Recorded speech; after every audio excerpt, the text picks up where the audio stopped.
Oi, gente, 6 em ponto, hoje, terça-feira, 22 de novembro. Que bom ter sua companhia de manhã bem cedinho aqui no Manhã no Ar. Aqui você sabe, tem as principais informações, notícias, para você começar o seu dia aí sempre muito bem informado. Olha só os destaques que nós preparamos para você na edição de hoje. Meteorologia alerta para o aumento de chuvas nesse período em Manaus. O temporal de ontem causou caos no trânsito, alagamentos e prejuízos. Na Zona Leste, o temporal partiu esta árvore ao meio, causando um enorme prejuízo para o dono deste carro. Flanelinhas protestam contra projeto de lei da Câmara Municipal que quer proibir essa atividade aqui em Manaus. Não é proibindo a nossa atividade que vai organizar e melhorar, não. Detran anuncia que vai usar fiscalização móvel para substituir os radares eletrônicos que estão há mais de um ano e meio sem funcionar. Aqui no estúdio, a gente fala sobre o vírus da febre Maiaro, que chegou aqui pelo Amazonas. 5 casos já foram confirmados. Autoridades de saúde pesquisam se Maiaro também pode ser transmitido pelo Aedes aegypti. Se nós confirmarmos que a doença pode ser transmitida em área urbana, o que deve acontecer nos próximos anos é que o número de casos deve aumentar substancialmente. No quadro Lição de Casa, um projeto de teatro que incentiva a leitura e a escrita entre os indígenas. Alguma coisa mudou, alguma chave girou, e nem eu e nem eles nunca mais vamos ser os mesmos. Tem ainda o lançamento do tema do Garantido para 2017, as audições do Caprichoso e tudo sobre a primeira formação da boia do Peladão a bordo. Hoje é dia de eliminação, viu? No maior reality do norte do país. Tudo isso e muito mais a partir de agora. Manhã no Ar. O seu dia começa aqui.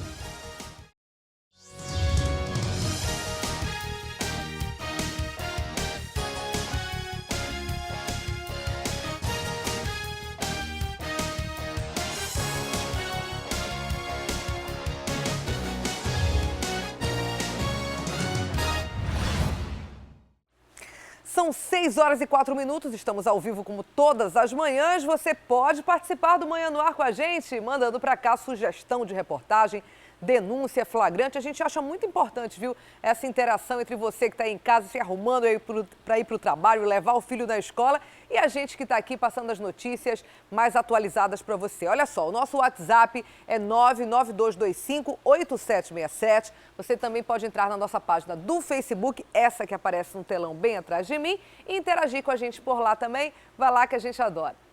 A Defesa Civil de Manaus atendeu a 12 ocorrências por causa da chuva na manhã de ontem. Além de alagamentos, o temporal também provocou desabamento parcial de uma casa ali no centro da cidade. E de acordo com o Instituto Nacional de Meteorologia, até abril do ano que vem, as chuvas como a de ontem vão ser mais frequentes aqui na nossa capital.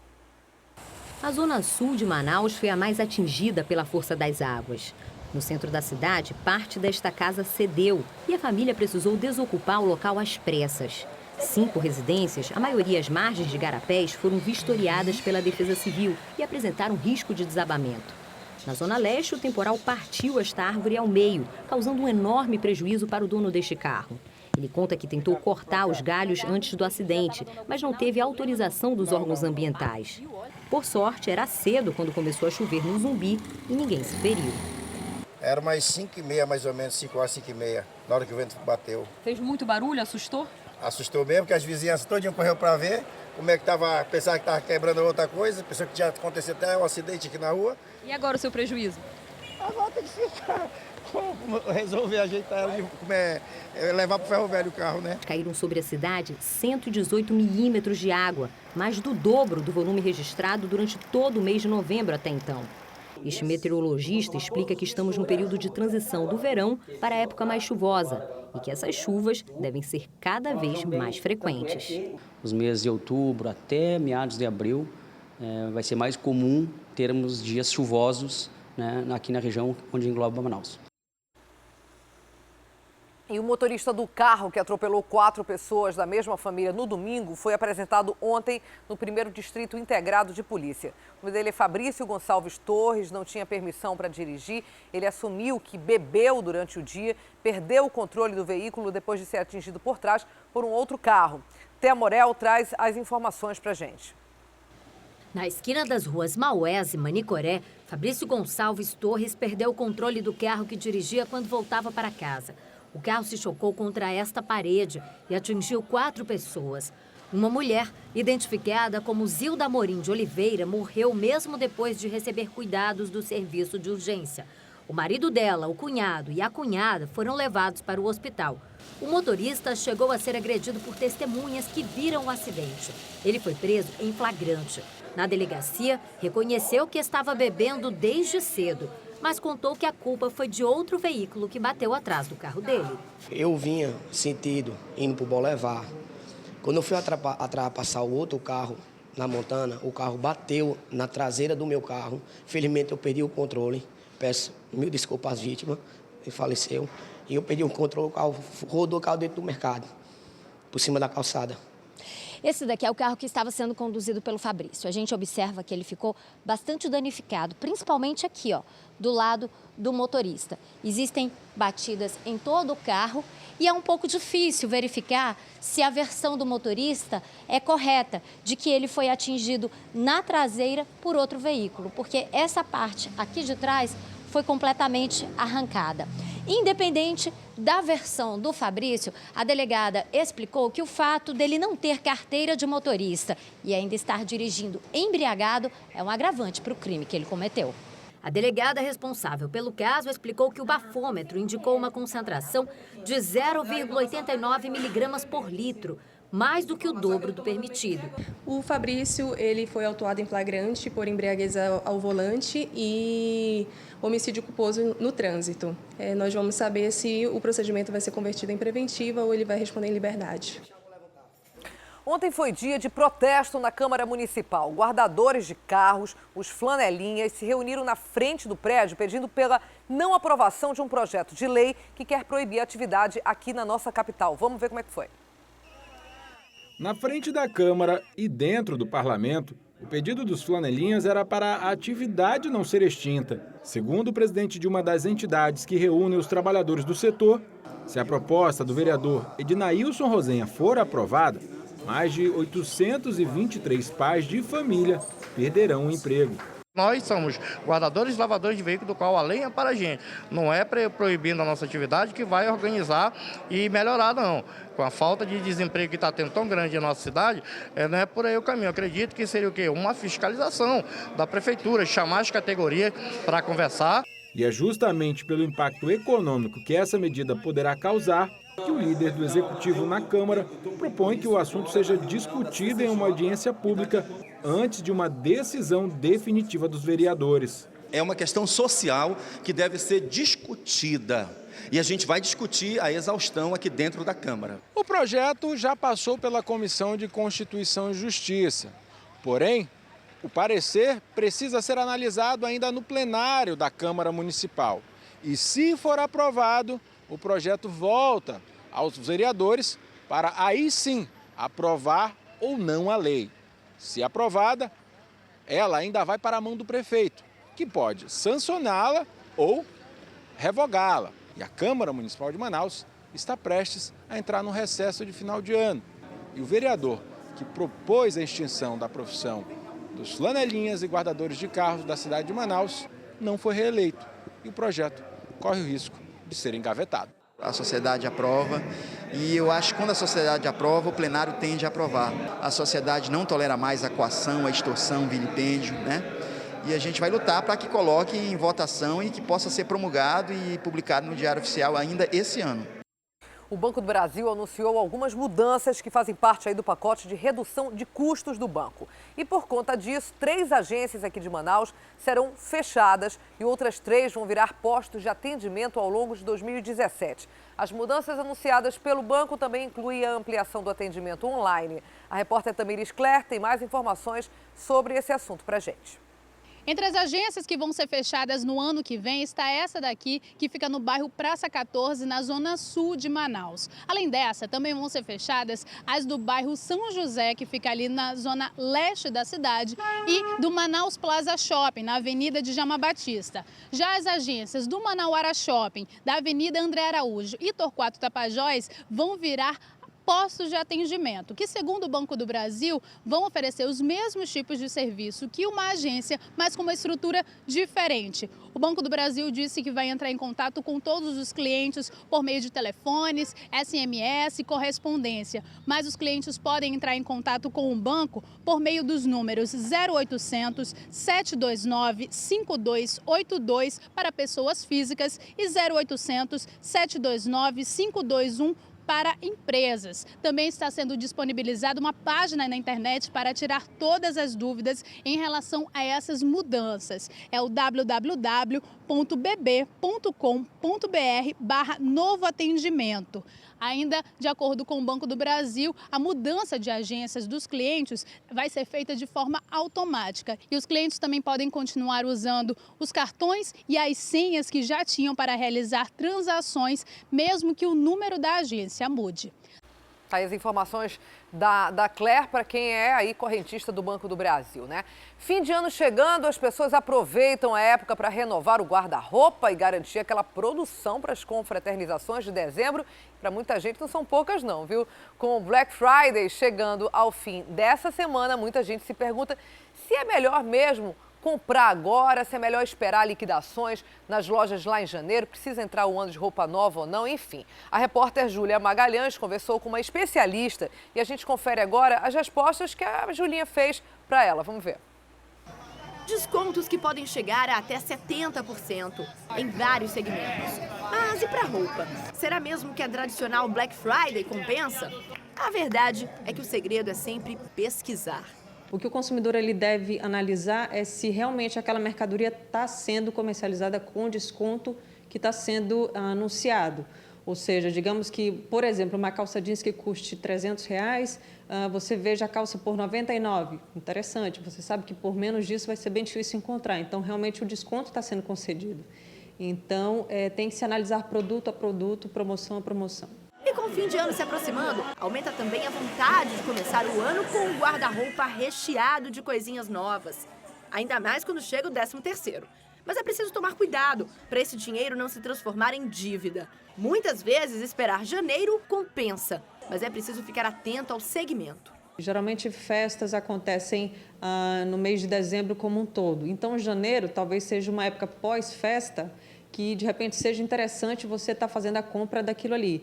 Mas tem outros segmentos que já não, que em janeiro já é uma época de alta temporada que aquele produto não abaixa o preço. Então, não adianta você aguardar até janeiro para fazer a compra. Mas sim, é possível comprar peças que cabem no orçamento e, principalmente, que duram o ano todo. A gente montou alguns looks aqui, 3 looks especificamente, com peças que dá aí para passar o fim de ano e dá também para 2017. Com certeza, porque todas as peças elas estão dentro das tendências de 2017. Por exemplo, renda, ombros de fora e aqui o ombro a ombro. E todos eles também renda, estampas multicoloridas, geométricas, o short alto. Então dá para você brincar com todas essas peças com o que você tem já no guarda-roupa e gastando bem pouco. Todos eles não passam de R$200. E aí a sacada é você comprar uma peça que você gosta, que caia bem no seu corpo e que siga essas tendênciazinhas que vão estar o ano inteiro e até 2018. Seja Black Friday ou queima de estoque, algumas dicas vão ser sempre importantes. A pesquisa, a pechincha e, claro, sempre a compra à vista com o pedido do desconto à vista. Quando você, claro, não está utilizando cartão de crédito, que o lojista tem custo com cartão de crédito. Então, é a pesquisa, ou seja, vá a bazares, vá a lojas que estão concedendo desconto e procure preço. Essa é a grande dica. E aí, tem gente que comparou já, né? Há outras semanas, outros meses, fez ali uma tabela, com certeza vai se dar bem até essa sexta-feira. Você já pensou em passar alguns anos estudando do outro lado do mundo? E o melhor de tudo, de graça. Para quem deseja conhecer o país do sushi, a tecnologia e da educação exemplar, o governo japonês já oferece bolsas de estudos para brasileiros.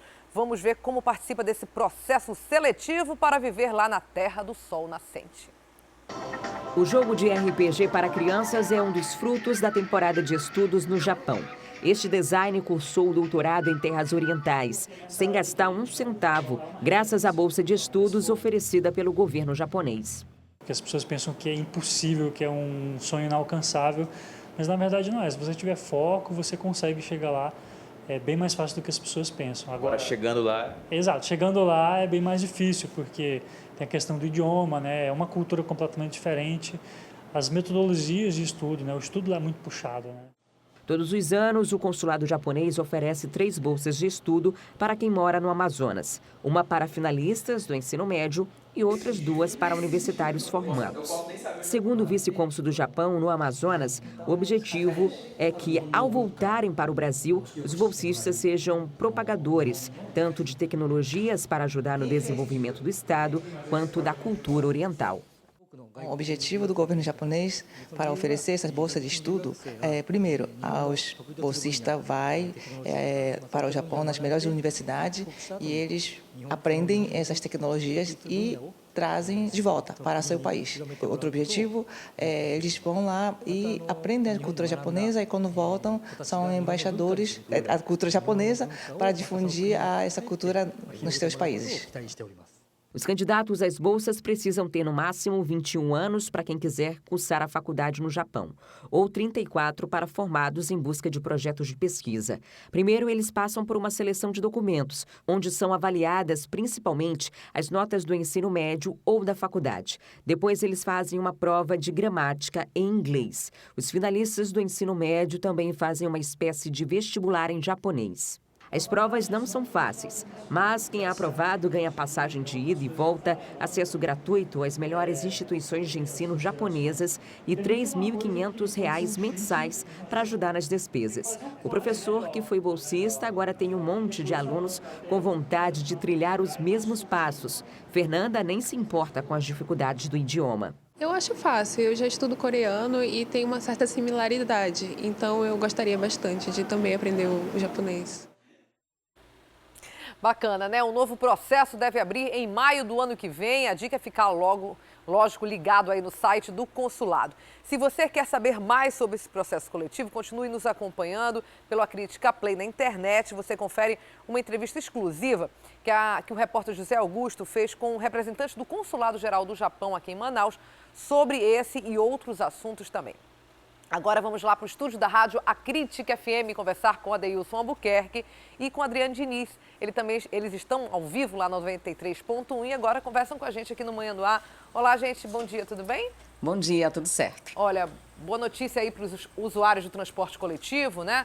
Existia a possibilidade de uma greve, uma paralisação bastante grande amanhã, que iria prejudicar, mas isso já foi completamente descartado hoje, é isso? Pelo menos foi o que deixou bem claro o presidente do sindicato da categoria, o Givanci Oliveira, ontem reunião com toda a categoria. Ele disse, Dani, que ele espera uma reunião o mais rápido possível com a Prefeitura Municipal de Manaus para ver se existe algum acordo aí, para ver se a reivindicação deles, né, a questão dos salários atrasados e até mesmo mais segurança no transporte coletivo possa se colocar mesmo em prática. A gente lembra que na semana passada houve aquela paralisação assim, muito rápida, né, na sexta-feira, que acabou causando muito prejuízo para a população. Mais de 250 trabalhadores, 250 mil trabalhadores que utilizam o transporte coletivo foram prejudicados com essa paralisação. E aí agora, então, vamos esperar que realmente isso aconteça, que possa ser colocado em prática e que a população, mais uma vez, não seja prejudicada. A gente espera que realmente não haja essa paralisação amanhã, na quarta-feira, como havia uma previsão. A situação é meio complicada dela, porque na semana passada havia até a decisão judicial desautorizando essa paralisação e, de repente, no meio da manhã, alguns ônibus pararam e tinha rodoviário que estava atrás, né, que vinha no sentido do terminal da Constantino Neri, e parou porque os da frente pararam e nem sabiam nem por que estavam fazendo aquela paralisação. Então, a gente espera que, de fato, os sindicalistas cumpram aí com a palavra agora e não peguem a população de surpresa. A gente entende que a greve é um direito do trabalhador, ele pode fazer isso, mas existem algumas previsões legais. Uma delas é noticiar o Tribunal Regional do Trabalho com prazo de 72 horas, para que haja um comunicado ao Sinetran, para que a população também tenha consciência de que vai haver uma paralisação e que os prejuízos que vão acontecer sejam amenizados, né? E o Tribunal Regional do Trabalho, né, ele colocou a liminar, então caso a liminar não seja cumprida ou descumprida pelos rodoviários, pode haver até a prisão dos líderes, né, rodoviários e até mesmo também haja o descumprimento aí dessa liminar, os rodoviários podem pagar R$50 mil por dia. Afinal, é um serviço essencial, a gente sabe que as pessoas dependem para se deslocar na cidade, muito grande, não há outros meios de transporte para quem não tem carro, é o ônibus mesmo, e aí as pessoas têm que se programar, têm que saber com antecedência caso haja algum protesto, que não vai ser o caso de amanhã, ele foi suspenso, ainda bem. Agora vou mudar de assunto, o diretor-presidente da Agência de Fomento e mais 5 diretores aí da FEAM tiveram bens bloqueados pelo TCE. O que aconteceu, hein, Adriane e Adeilson? Uma situação bem delicada aí também, Daniela, porque há um tempo a FEAM, que é a Agência de Fomento do Estado do Amazonas, para quem não conhece como funciona, eles emprestam dinheiro para empreendimentos, né? E eles emprestaram R$20 milhões. Até aí não tinha problema nenhum para uma empresa de transporte de valores. O problema é que essa empresa fica lá no Rio de Janeiro. E aí o Ministério Público de Contas e o Tribunal de Contas entenderam que não há retorno para o Amazonas, né? Porque os investimentos que são feitos pela FEAM, eles deveriam retornar para o Amazonas ou de forma financeira ou social. Isso não vai acontecer, já que essa empresa tem sede lá no Rio de Janeiro. A gente até chegou a comentar isso aqui na rádio na época que foi autorizado e por conta disso foi pedido o bloqueio de bens do diretor-presidente, que é o Evandro Gebe Filho, também do Marcos Paulo Araújo do Vale, que é diretor de crédito, e dos assessores Otiniel Tavares, Arthur Brito Cavalcante, Ciro Júnior e Alan Douglas Azevedo de Farias. Esse bloqueio de bens é uma medida cautelar do Ministério Público do Estado, que pediu, né, e teve essa autorização do TCE. É uma forma também de garantir que não haja nenhum tipo de benefício ilícito e esses bens ficam bloqueados até que se investigue esse processo de fato para onde foi esse dinheiro, por que ele foi para lá, né? E verificar se vai haver alguma medida compensatória, se a empresa vai se instalar aqui em Manaus, se tem alguma previsão desse tipo, porque não faz sentido você emprestar um dinheiro do Banco Público do Estado para um outro estado que não vai gerar empregos aqui para o Amazonas. A gente já procurou a FEAM, que disse que ainda não foi notificada dessa decisão e que só vai se manifestar depois de ser notificada oficialmente. À época, eles ou a empresa falaram por que desse empréstimo, uma empresa de outro estado, né? Porque, assim, é tão claro, é uma empresa de fomento, incentivo ao desenvolvimento regional. De que maneira alguém que está 4.000 quilômetros de distância no Rio de Janeiro poderia dar algum retorno social diante desse investimento, que é de um dinheiro público aqui do Amazonas, tantas empresas precisando, a gente sabe o quanto essa hora, mais do que nunca, é hora das pessoas inovarem, né, tentarem abrir a sua própria empresa por conta da questão dos empregos. R$20 milhões é um valor bastante alto. Na época, eles explicaram alguma explicação por quê para o Rio de Janeiro e não para cá, Adriane? Daniela, não ficou claro. Na verdade, eles disseram que foi apresentado um projeto que teve aprovação, que estava nos critérios de aprovação aqui para a Agência de Fomento do Amazonas, mas não ficou claro tanto que o Ministério Público resolveu entrar com esse pedido no TCE, que também concordou e acabou dando essa medida cautelar aí para o bloqueio de bens do diretor-presidente, de assessores e do diretor de crédito, porque não há explicação objetiva até o momento. 20 milhões daria para iniciar ou dar uma estrutura para várias microempresas, né? Se você rateasse esse dinheiro em várias empresas, seria um fôlego bem considerável para um período de crise como esse. E aí acaba indo para uma empresa. Essa empresa lá no Rio de Janeiro é a Participações Expert. Ela é uma empresa de transporte de valores e vigilância. E aí fica mais confuso ainda, porque não há uma explicação de fato em que esse dinheiro poderia voltar para o Amazonas e por que foi para lá no momento tão delicado da economia. Se fosse um outro tipo de atividade, né, correlata, né, desenvolvimento de alguma tecnologia, por exemplo, que tivesse expertise, tivesse especialistas lá, ainda dá para entender, né? Desenvolveram lá, mas vai ser aplicado aqui. Agora, transporte de valores, né? Ou seja, caminhões baú, né, de transporte de valores, de que maneira poderia estar relacionado aqui, a gente realmente não vê como. É muito estranho, vamos acompanhar.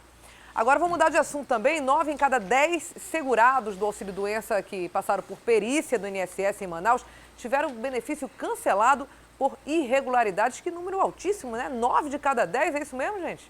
Isso mesmo, muita gente, Daniela. Essas pessoas são as pessoas que recebem seguro pelo INSS através do auxílio-doença. Foram as pessoas que adoeceram por algum motivo ou teriam adoecido e começaram a receber esse benefício. O INSS tem agora uma operação Pente Fino, que é de rever essas concessões de benefício, porque há indícios de fraude. Aí, para conseguir atender todo mundo, eles dividiram em 4 grupos. E esses 4 grupos estão sendo avaliados. Aqui no Amazonas, o número de fraudes, de irregularidades é enorme, né? Só para ter ideia, de cada 10, 9 foram cancelados, 310 segurados do INSS foram convocados através da operação por carta. Essas pessoas já foram, algumas delas, né, dividido nesses grupos. Das primeiras 49 que foram, apenas 42, apenas 7 conseguiram manter o benefício. As outras 42 ficaram de fora por irregularidade, o que dá uma média aí de 85%. E aqui em Manaus essa média ainda fica maior ainda, né, Adeilson? Exatamente. São 246, por exemplo, pessoas e 40 realizados, no caso dessa perícia, e 40 perícias até o 31 de outubro. E segundo até o Ministério de Desenvolvimento Agrário, Daniela, os beneficiários eram pessoas que não tinham mais doenças, não se enquadravam nas regras por tempo ou por falta de revisão e acabavam sendo beneficiados de forma irregular. É por isso que está acontecendo essa operação Pente Fino. E é um prejuízo muito grande para os cofres públicos. Só dessas pessoas que tiveram agora o benefício cancelado, esses 42 auxílios, a economia aos cofres públicos durante um ano ultrapassa R$500 milhões. Chega a R$576.900 é o valor de economia para esses 42. Imagina quando terminar de fazer essa análise. Isso não está acontecendo só no Amazonas, está acontecendo em todo o país e essa operação Pente Fino vai continuar. Algumas perícias estavam marcadas para esse mês, do dia 7 ao dia 25, mas elas foram canceladas porque o governo federal emitiu uma medida provisória para estabelecer critérios, regras para que essa operação Pente Fino nos auxílios do INSS pudesse ter continuidade. E o INSS constatou 10.409 pessoas que ainda recebem, por exemplo, auxílio-doença e aposentadoria por invalidez. E todas essas pessoas, esse número está sendo revisto aí nessa operação Pente Fino.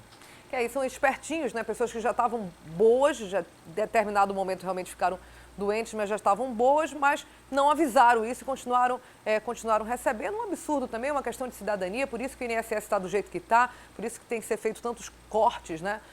Porque realmente os cofres públicos não suportam uma carga tão grande de benefícios. A gente sabe que o Brasil tem uma das maiores redes de benefício para trabalhadores aí do mundo, exemplo, mas ela está extremamente inchada, carregada por esse tipo aí de irregularidades, de pessoas que querem passar do benefício já para uma falcatrua ali, para uma coisa para enganar os cofres públicos, como se não estivesse enganando a si próprio, seu filho, seu vizinho, porque, afinal de contas, o dinheiro, como o nome está dizendo, é público, é de todos nós. A gente espera apenas, Adriane e Adeilson, que esse trabalho tenha continuidade e que seja feito realmente de maneira séria, né? Que valha para todo mundo, que não corte os benefícios de alguns e quem tenha apadrinhado de alguma maneira continue com o benefício mesmo sem merecê-lo. É o que a gente espera e acompanha, inclusive, como cidadãos.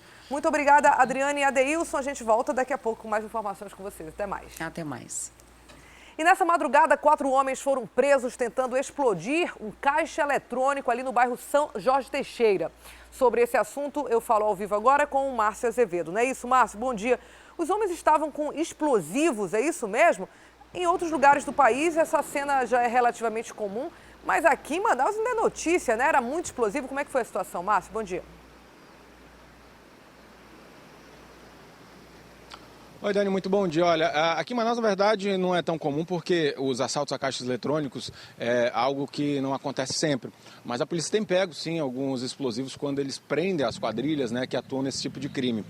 Nessa ocasião, o que eles apreenderam não foi uma quantidade tão grande, né? Inclusive, esse material foi detonado agora por volta de 4h30 da madrugada, ali ao lado da delegacia para onde foram levados os presos. Mas para que você esteja em casa, entenda como é que isso aconteceu. Nós estamos aqui nesse posto de gasolina, que foi o alvo dos assaltantes. Ele fica na Avenida Brigadeiro Largo Gurjão, no sentido de quem vai para o bairro Valparaíso, aqui na Zona Leste. Para que você tenha uma localização melhor, tem uma rua que passa aqui e a cerca de mais ou menos 1 quilômetro, não mais do que isso, fica o 30º Distrito Integrado de Polícia e a 30ª SICOM, que é a base da Polícia Militar que atua aqui na área. Pois bem, por volta de 1h da madrugada, 4 bandidos estavam...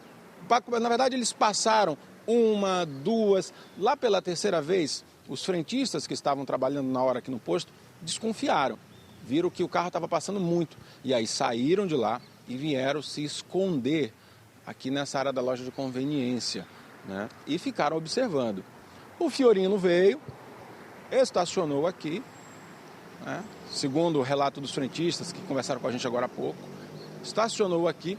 De dentro saíram 2 homens com uma lanterna focando e eles se dirigiram até esses caixas eletrônicos aqui.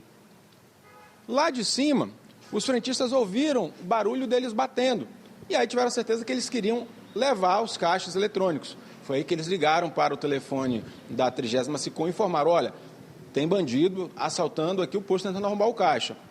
Enquanto a viatura se deslocava, os assaltantes usavam essa barra de ferro aqui, Dani, para ver. Olha só, inclusive, olha, tá aqui, ó, dá para ver que eles conseguiram tirar aqui parte da carenagem. Olha como é que ficou aqui à frente desse caixa eletrônico. Veja que eles tentaram bater. Ao que tudo indica, eram amadores nessa prática criminosa, porque aqui também, olha, eles... Mostra aqui, Domingos, ó. Veja, eles conseguiram abrir. Por que eu digo que aparentemente eram amadores? Porque a gente é acostumado a ver os assaltantes que agem, ou eles levam o caixa eletrônico ou eles serram na lateral para botar o explosivo, porque aqui existe um sistema de segurança. Inclusive, mostra aqui, Domingos, ó, por onde sai o dinheiro. O dinheiro ele não fica aqui dentro, tá? Ele fica lá na parte de trás em um cofre. Pois bem, enquanto eles estavam aqui tentando arrombar, a viatura chegou e aí 2 viram, alertaram os colegas, eles entraram na Fiorino e saíram daqui, olha, em fuga. Segundo os frentistas, eles tomaram aquela direção que é o sentido bola do produtor. A viatura da PM saiu atrás, houve perseguição. O comandante da viatura, o aspirante que estava de serviço, o aspirante Franco de Medeiros e sua equipe começaram a atirar no Fiorino. Conseguiram atingir um dos pneus do carro, o veículo capotou. Depois de capotar, eles conseguiram deter os 4 assaltantes. Com eles, apreenderam 2 armas de fogo, um revólver calibre 32, um calibre 38, e esse material que aparentemente era explosivo. Como eles não tinham certeza se era ou não, eles acionaram o grupamento MART, que é o grupamento antibombas da Polícia Militar, que, como eu disse, na madrugada, por volta de 4h30, foram ali numa rua ao lado da delegacia, para onde os bandidos foram levados, e detonaram esse material. Os 4 assaltantes foram levados para o 14º Distrito Integrado de Polícia, assim como o carro, como a gente tem nas imagens aí, e você pode ver como ele ficou com marcas de tiros. Esse Fiorino, lá na delegacia, foi puxado o documento, e ele pertence a uma empresa de engenharia. E não tem restrição, pelo menos até o momento lá, restrição de furto ou roubo. Segundo a polícia, ainda vão verificar se um dos participantes desse crime é funcionário da empresa dona do veículo. Lá, os 4 foram autuados e identificados. Eles são o Alessandro de Lima dos Santos, de 21 anos, o de Jair da Silva Tavares, de 19, o Luiz Everton Lacerda, de 31, e o Sérgio Henrique da Cruz Corrêa, de 26 anos. A arma foi encontrada com o Alessandro e a outra com o Luiz. Os 4 foram autuados em flagrante por furto, tentado e formação de quadrilha. No caso, o Alessandro e o Luiz ainda ganharam nas costas aí a autuação por porte legal de arma de fogo. Os caixas eletrônicos continuam aqui, estão funcionando. O dono do posto ainda não comunicou à empresa que deve vir para pelo menos fazer a manutenção desse outro, porque esse aqui não tem como mexer. Esse aqui o pessoal está sacando dinheiro normalmente, que a gente já viu as pessoas vindo fazer a operação. Mas, Dani, olha, eles foram de uma maneira muito, vamos assim, grossa, bruta, para tentar abrir e tirar essa carenagem frontal aqui do caixa. A barra de ferro foi deixada aqui pelos bandidos, a polícia também não fez questão de levar. O fato é que os 4 assaltantes estão presos no 14º Distrito Integrado de Polícia.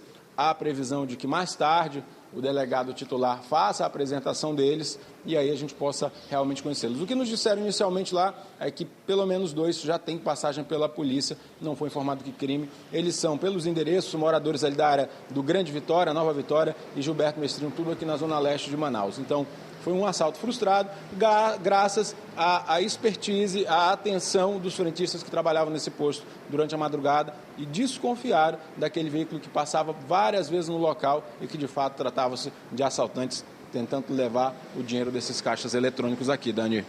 Márcio Azevedo, com as informações de polícia da madrugada, sempre bem atuais. Obrigada, Márcio. Daqui a pouco eu volto com você.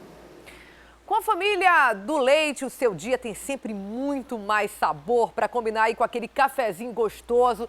Tem o leite em pó, que leva mais qualidade para suas manhãs, viu? Com o leite condensado, você tem mais sabor, porque ele é delicioso, consistente. É o segredo para deixar suas receitas irresistíveis. Com queijo interfolhado, você tem 100% de aproveitamento. Sabe por quê?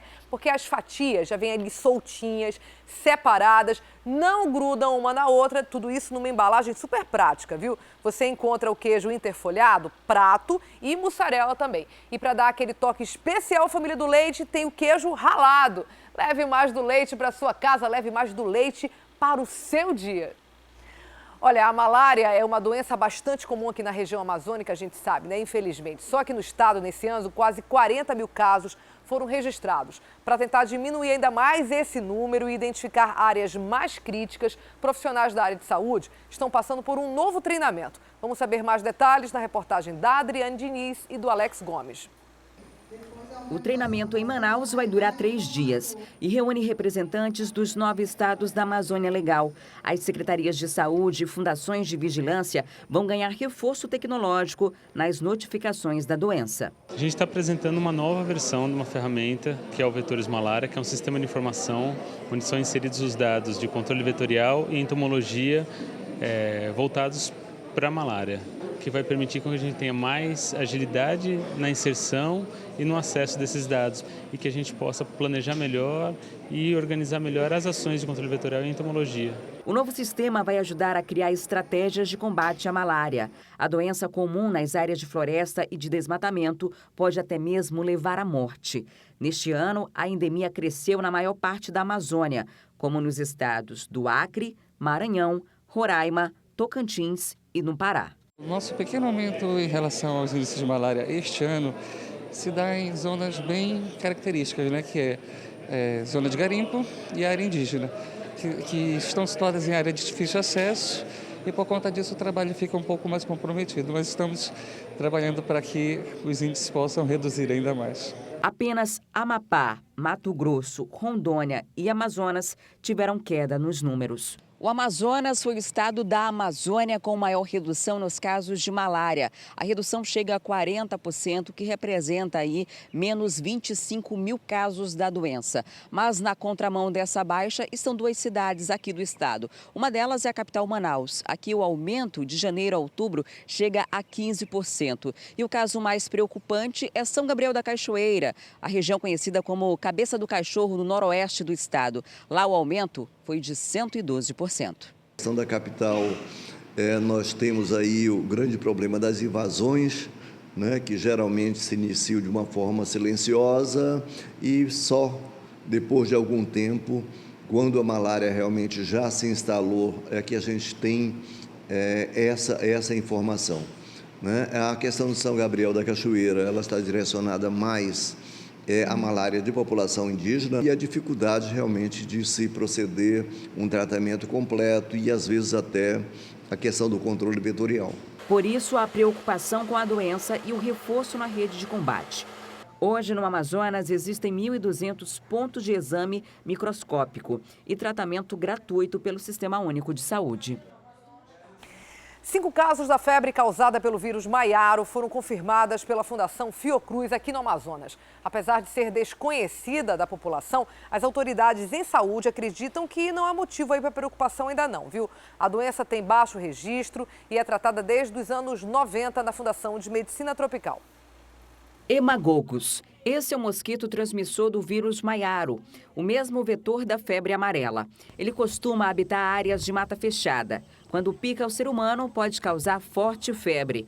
De acordo com esta infectologista, a maioria dos casos não apresenta nenhum sintoma e quando eles aparecem, não são graves. Até então, os casos costumam ser autolimitados e o comprometimento mais significativo e mais duradouro parece mesmo ser das articulações. No Amazonas, durante este ano, apenas 5 casos foram confirmados pela Fundação Fiocruz. Mas para a Fundação de Medicina Tropical, o número deve ser maior, por se tratar de uma endemia moderada na região. A febre pelo maiaro não é uma novidade. Ela existe nas Américas desde a década de 40. E aqui em Manaus, a Fundação de Medicina Tropical trata dos casos desde 1998. Mas agora surge uma nova preocupação. Pesquisas recentes apontam que o vírus pode ser transmitido também pelo mosquito Aedes aegypti, o que mudaria a característica da endemia e tornaria a doença também comum na área urbana. Isso ainda não está comprovado. Se nós confirmarmos que a doença pode ser transmitida em área urbana,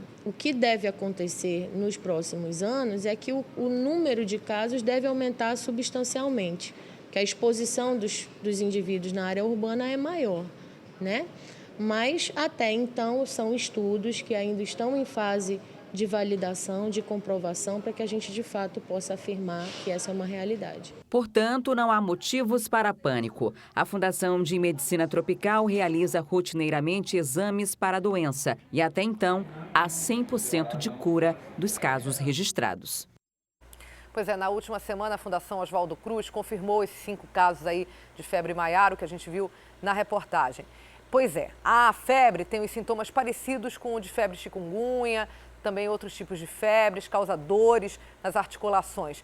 E uma grande questão chamou a atenção dos pesquisadores. Essa doença seria o 4º vírus transmitido pelo mosquito Aedes aegypti? Seria ou não? Isso ainda está em suspenso, né? Ainda está em estudo.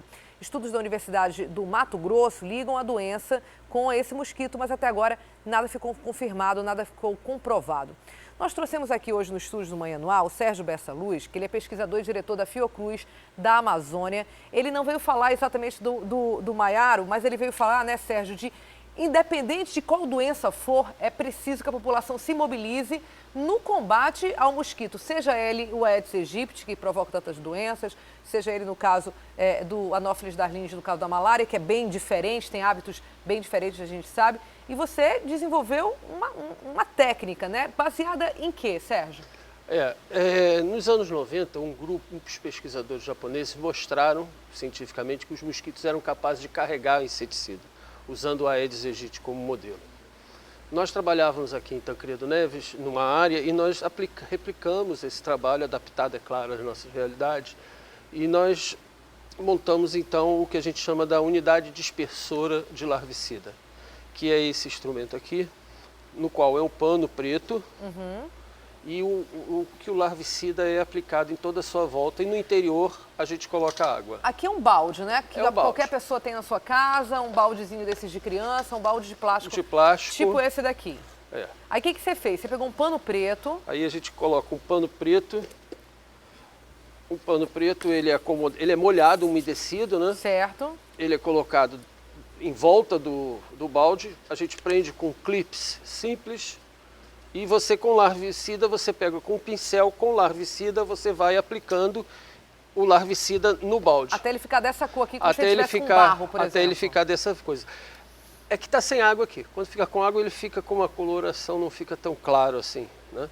Então, aí você coloca água no interior, que é para atrair o mosquito.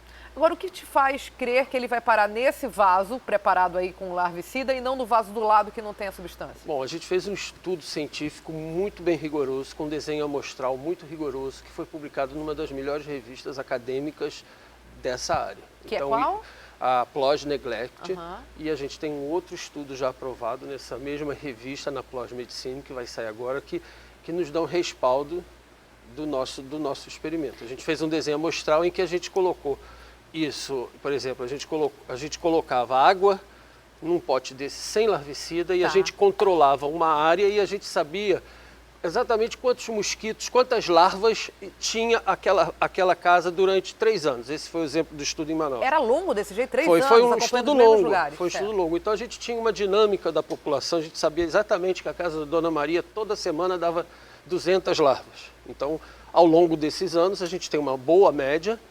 E aí depois nós entramos com essas unidades dispersoras em outras casas. E continuamos a medir como que ficava a proporção de larvas aqui. E a gente viu que essas larvas aqui, elas morriam, né? Em Manacapuru, nós chegamos a zerar o Aedes aegypti, o Aedes albopictus, e com grande impacto também população do Culex, que é aquele carapanã urbano da noite que perturba que a população geralmente usa no feminino, né? Dizer, carapanã, é aquele normal, aquele que fica fazendo barulhinho quando está dormindo. E ele também teve uma redução. Porque ele também acaba visitando essa armadilha. E a diferença é o seguinte, que o Aedes aegypti, ele quando ele vem picar, a gente sabe, ele não pousa diretamente, ele para aqui, ele fica rodando, a mesma coisa na hora em que ele vai procurar um lugar para desovar. Ele pousa aqui, aqui, aqui, e com isso, nesse contato, ele se impregna de partículas do larvicida. E ele depois, como ele vai procurar outros criadouros, ele acaba levando esse larvicida e para outros criadouros. Porque quando ele pousa em outros criadouros, essas partículas caem na água, fazendo então o efeito de matar as larvas. Quer dizer, não é que ele morra na hora, ele é um larvicida, ele combate as larvas que vão gerar novos mosquitos. E aí, ele, como você falou, ele é um disseminador, ele acaba se impregnando desse larvicida e por ele mesmo espalhando ali ao redor em outros criadores, é isso? E fazendo um grande papel importante, que é um dos pontos cruciais do controle do vetor, que é você achar todos os criadouros, identificá-los, e você cuidar, e muitas vezes eles estão fechados em residências ou em ambientes em que você não tem acesso. Então, tem um potencial do mosquito mesmo, acaba fazendo a disseminação do larvicida nessas áreas nos criadouros em que ele mesmo consegue identificar e procurar. Está em que fase? Está em fase de teste? Já está em fase de implantação? Se sim, em quanto tempo? Sim, então a gente fez um estudo pequeno no bairro de Tancredo Neves, em Manaus, ampliamos na cidade inteira de Manacapuru. Esse estudo foi avaliado pelo Ministério da Saúde em uma reunião com os especialistas estrangeiros e ele foi aprovado para entrar no Programa Nacional de Controle da Dengue, Zika e Chikungunya. A partir de agora, a gente está conduzindo isso com o Ministério da Saúde e esperando alguns recursos chegarem para que a gente possa, a partir de agora, começar a implantar ele em uma série de municípios, mas com um pouco de cuidado. Porque toda ferramenta, ela precisa ser, para ser implementada, ela precisa de ter um cuidado especial, senão a gente pode perder o valor que ela tem. Então a gente está selecionando. Por exemplo, a gente tem que fazer um desenho amostral adequado. Saber em que áreas da cidade você trabalhar numa dimensão de uma cidade de Manacapuru com 14 mil imóveis na área urbana, com 60 mil habitantes, é uma coisa. Outra coisa é você pular para uma cidade de Manaus de 3 milhões. Muito maior, então, claro. A estratégia de a utilização dela tem que ser muito bem feita para que a gente não perca o potencial que isso pode trazer em ajudar no controle.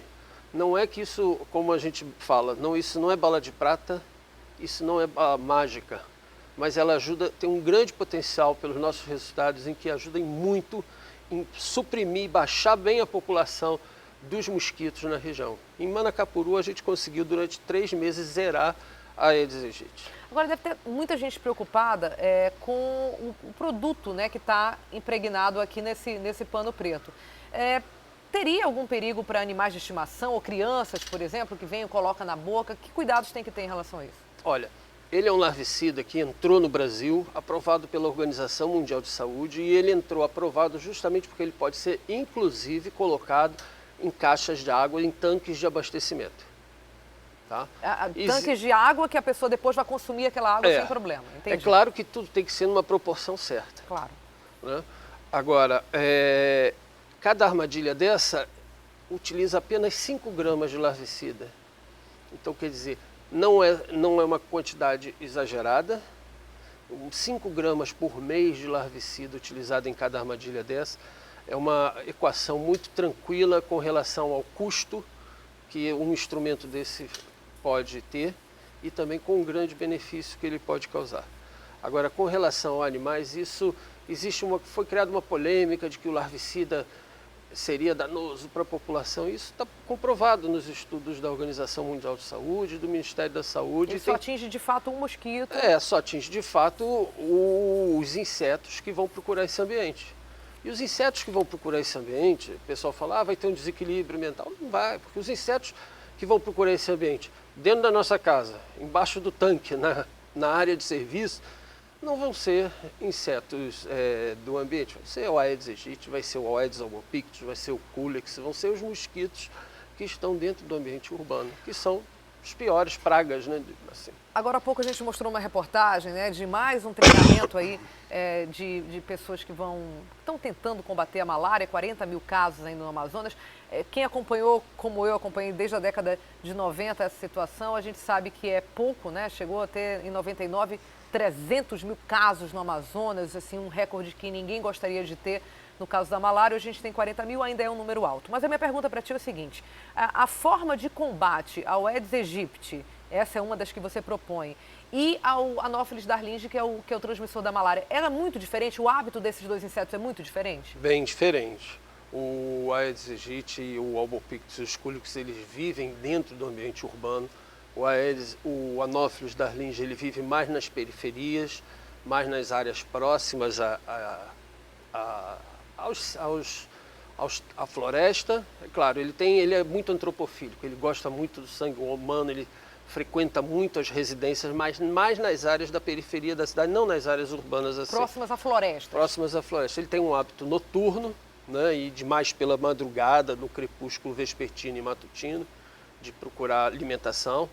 Então, as formas de controle são diferentes, porque você pode usar mosquiteiros impregnados, né? Você pode usar o combate à limpeza, o trabalho dos criadouros.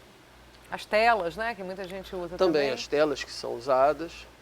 E no caso do Aedes aegypti, que tem um hábito urbano, a população tem que, mais do que ninguém, ter atitude de limpeza, quer dizer, pesquisas como essa, resultados como esse, né, Sérgio, não são para desencorajar as pessoas a deixar de fazer o seu dever de casa, limpar o seu quintal, limpar o seu terreno. Na verdade, é algo a mais nessa mudança de hábito que as pessoas já têm que ter. Não, isso é muito importante você colocar, porque existe um relaxamento. As pessoas, isso aí agora vai resolver e pronto. Mas o cuidado da nossa casa, o cuidado do seu quintal, dos locais, o cuidado até os locais onde você anda e que você vê que tem um copo com água, você puder fazer esse trabalho, a sociedade não pode se eximir desse papel. Esse papel é super importante, o seu cuidado interno do seu quintal, das áreas de serviço, da possibilidade de acumular água, é muito importante. Isso não pode acabar nunca, porque se não existe medida nenhuma de controle de vetor que funcionou sozinha. Foi a história que eu falei, não existe bala mágica. As medidas de controle elas têm que ser integradas e a população e a sociedade têm um papel primordial nisso. Até porque se a gente vai usar esse instrumento na casa das pessoas, a gente tem que ter a colaboração das pessoas, de manter com água, né, de deixar num lugar que o cachorro não vai derrubar, que a criança não vai mexer. Não vai ter acesso. Deixar num lugar onde não vai chover, onde não vai bater sol, né?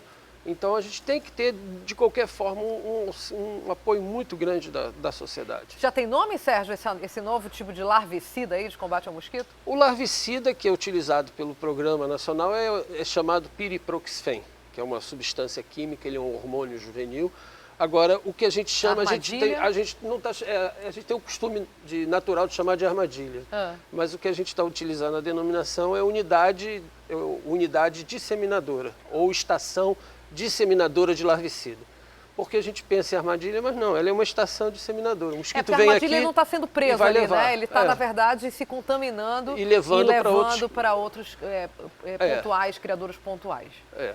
Sérgio, muito obrigada. Eu entrevistei o Sérgio Bessaluz, ele é pesquisador aqui da Fiocruz. Muitíssimo obrigada. A gente vê que são medidas realmente simples, né? Vocês, cientistas, têm, inclusive, uma tendência mais atual, pelo menos aqui da região amazônica, eu vejo muito isso, aproximar a ciência da realidade da população através de medidas simples. Você vê que não tem grande custo aqui, é ciência pura mesmo, é pesquisa para relacionar com resultados positivos e que tenha uma utilidade, que não fique algo na gaveta que as pessoas possam usar. Exatamente, essa é a grande satisfação da gente poder trazer uma pesquisa e um trabalho de laboratório diretamente para ser utilizado uma política pública de grande importância. Isso dá um grande prazer para a gente.